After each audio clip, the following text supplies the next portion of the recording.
Have you ever wondered how your kidneys function? Well, at the heart of this process is a microscopic powerhouse known as the nephron.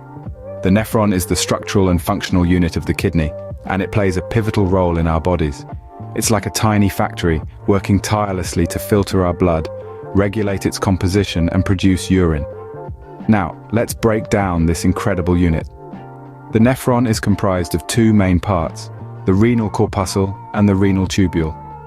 The renal corpuscle is where everything kicks off.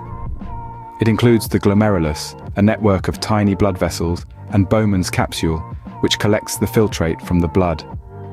The filtrate then embarks on a journey through the renal tubule, a winding path with several segments, each playing a unique role in processing the filtrate.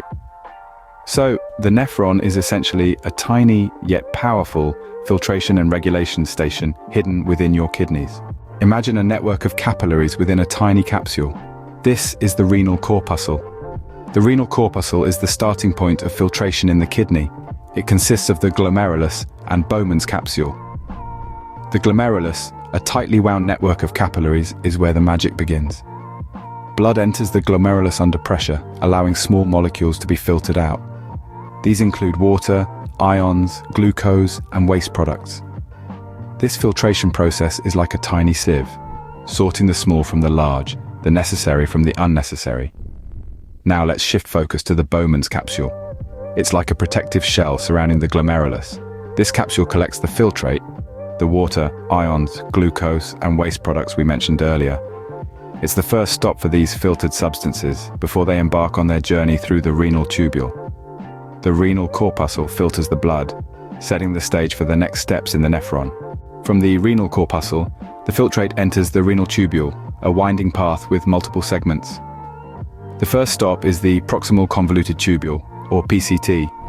Here, a significant amount of water, ions, and nutrients like glucose are reabsorbed back into the bloodstream, a process known as reabsorption. Next, the filtrate travels down the loop of Henle. This loop, divided into a descending and ascending limb, plays a vital role in concentrating urine by reabsorbing water and ions. It's a bit like a desert journey, where every drop of water counts. The journey continues to the distal convoluted tubule, or DCT. Here, further reabsorption of water and ions occurs. But it's not all about reclaiming. The DCT also secretes certain substances into the tubule. This process, called secretion, actively transports substances such as drugs, ions, and waste products from the bloodstream into the renal tubule for excretion. Finally, the filtrate, now much more concentrated and appropriately called urine, enters the collecting duct. This duct collects urine from multiple nephrons and carries it to the renal pelvis. Throughout these processes, hormones like aldosterone and antidiuretic hormone, or ADH, pull the strings, regulating reabsorption and secretion to maintain our body's balance. Through these processes within the renal tubule, the nephron ensures the right substances stay in our body and the waste gets excreted. The nephron, though small, plays a massive role in maintaining our body's homeostasis.